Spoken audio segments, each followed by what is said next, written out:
Fight on, family. Preston's Paradise here. I'm back home, and this Saturday, man, y'all know what's going down. USC, Notre Dame in South Bend. This is the preview. Let's get into it. Now, this Notre Dame offense is absolutely nothing without their running game. They're running the ball 36 times a game for 176 yards per game, 4.9 yards per carry, right? So running the ball very well with Jeremiah Love, Jadarian Price in the backfield. Love at 5.3 yards a carry with 8 touchdowns on the season, and Price at 6.7 yards per carry with 7 touchdowns on the season. Now, I talked about this a little earlier in the season, man. I think Jadarian Price at times is even more lethal than Jeremiah Love, right? Jeremiah Love may do some crazy things, jumping over people, getting out and going, but it takes him a while to kind of wind up and get his speed and his feet under him to really break off and do some of those spectacular things at the running back position, man. But this team is going to run the ball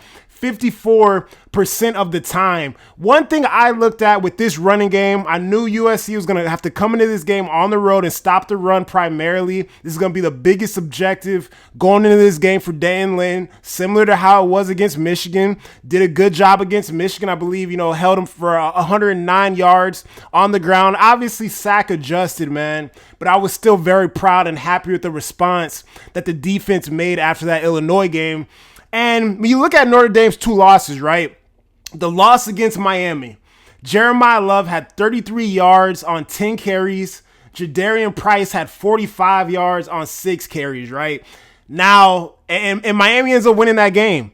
And, Miami's got a hell of a defensive line, but that is the mindset that we have to come. We cannot let these running backs get going. We cannot let Jeremiah Love do some of this spectacular stuff on the ground or in the pass game to get their fans going and get it going crazy in South Bend. Because I can tell you, man, when we play this game on Saturday, we are not just going to have to be playing against the Notre Dame Fighting Irish, man. We're going to have to play against the Notre Dame referees, the city of South Bend, and, everything that comes with, playing against the most coddled football team in the entire country, man. So that is the main objective, right? When you talk about the pass game, CJ Carr has done a pretty good job. I'm not going to lie, man. Coming in, his first season as a starter, 13 touchdowns, 3 interceptions on the season, 66% completion rating.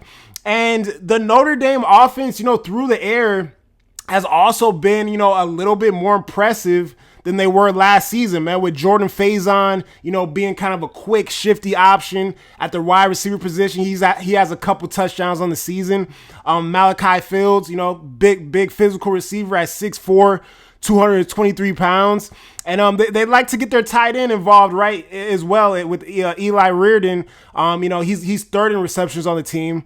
They also have a Will Pauling coming over from Wisconsin, who has the most receiving yards on the team as well. So they can do explosive things through the air.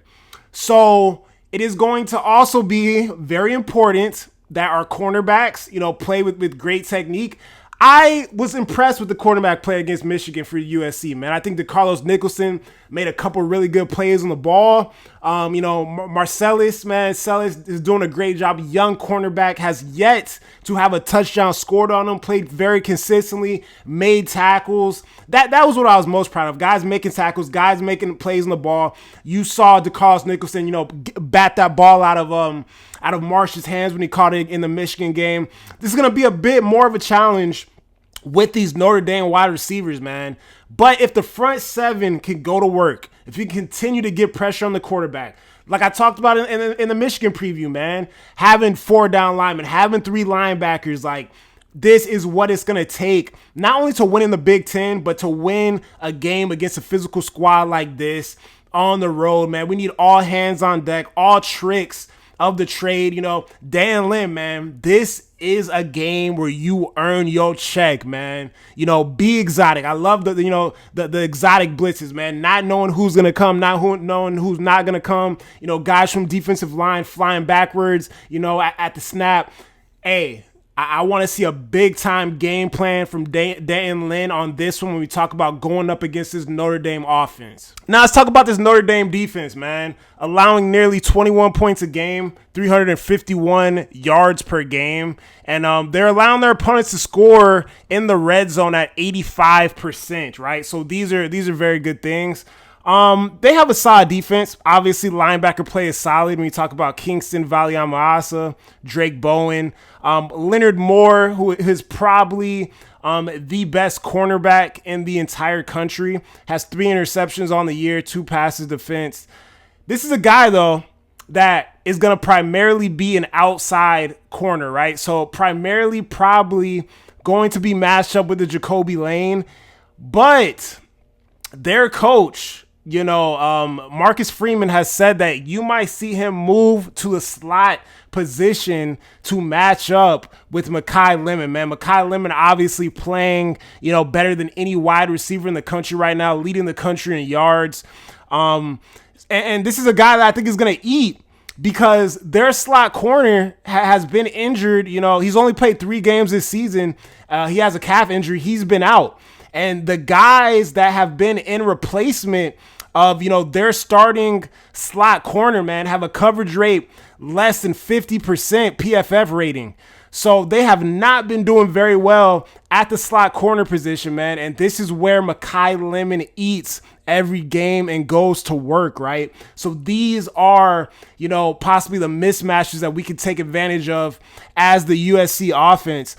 Their defensive line, Traore, has 5.5 sacks. Gabe Rubio, Bryce Young, few guys across their defensive line, man. What I've seen on film from these guys are, nothing too special, too crazy. They're definitely not world beaters by any, sense of the word, but they are very instinctive football players, likes to get their hands up, bat down passes, and we'll do some good things, man. It'll be a solid challenge for our offensive line, but I think our offensive line has, competed and fought very well throughout the entire season, even with the absence of the starting left tackle, Elijah Page, which looks like he's going to be back for this game, man. Practiced yesterday in full pads and seems to be fully healthy coming into this Notre Dame game. But they have combined for 15 sacks on the season. But this is also a defense that is 91st in the country in passing yards allowed, right? So they've definitely had their issues allowing passing yards. And yeah, man, they're number 23 in the country right now. They're allowing 105.7 rushing yards per game. So, hey, I feel pretty good about what we got going on the ground with King Miller, man. King Miller has been running the ball very well. He's ran the ball very well at a crazy clip throughout the entire season, even being the 3rd string running back. Now we got B-Jack in the fold. We got Harry Dalton and Riley Wormley, the freshman, practicing now in the fold, and hey, next man got to step up because obviously Eli Sanders is going to be out for the year with that injury, and Wayman Jordan, our starter, will be missing 4 to 6 weeks. He just had surgery the other day with his ankle injury. So I feel confident about what we got in the backfield, man. I think it's going to be a great matchup, man. And the USC offense is something that I have the utmost confidence in. I don't care who it is at this point.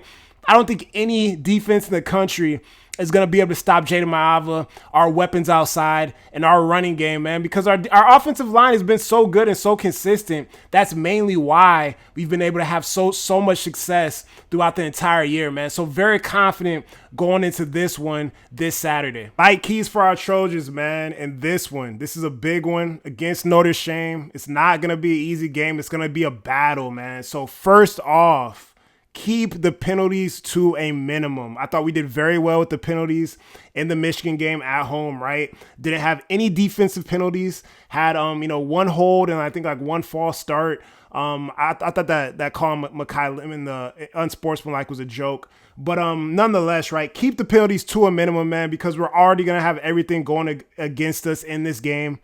Win the turnover battle. I love what the safeties are doing, man. I love what I saw from Kamari Ramsey. Obviously, Bishop Fitzgerald, man, with 5 picks on the season, man. He's looking like he may be a Thorpe winner right now. Pretty crazy. The dude is an absolute ball hawk, right? And I think these safeties are going to make some big-time, game-changing plays in this Notre Dame game.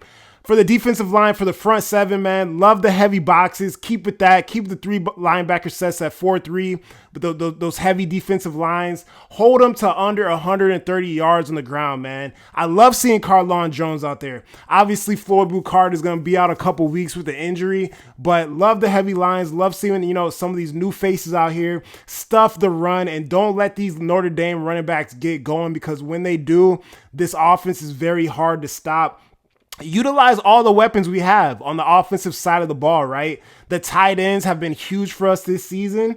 Whether it's Lake McCree, whether it's Walker Lyons, they've made big time catches, at crucial moments in the game, whether it's up the seam, whether it's, across the middle of the field. And I love what we're being able to do when we're in that 12 personnel. We're really able to make some big time plays, protect the quarterback, run the ball. There's just so many things you can do in those sets, man. And I think Lincoln Riley has really just been superb with the play calling, with the strategy, with the game plans, game in, game out. And I expect a big time performance and play calling performance from him in this chess match we're going to see on Saturday. Also for the defense, tackle, man. Make the routine tackles. Don't grab, don't reach. Make form, good tackles. And yeah, man, the running backs, right? We're obviously missing Wayman Jordan, missing Eli Sanders. King Miller has been great, man, averaging damn near 10 yards per carry. The guy is unbelievable, man. This is like a dream come true for this kid, man. This may be one of the greatest stories in the history of the program.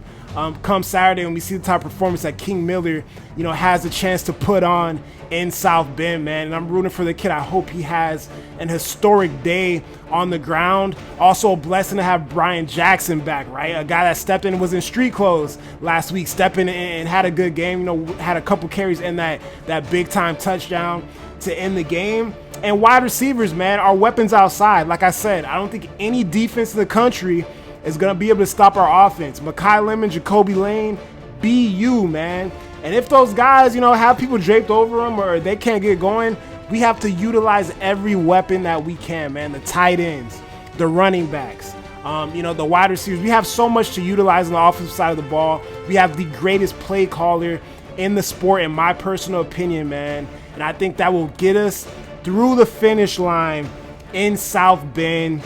I got USC winning this game 34-27 in South Bend, man. And, this is a golden opportunity, man. You know what they say about these dirty, nasty leprechauns, man? They try to chase that gold, at the end of the rainbow, man. But this Saturday, I think USC is going to be the one walking away with the gold. Right on, everybody. Have a good day. Let's get it. Beat the Irish.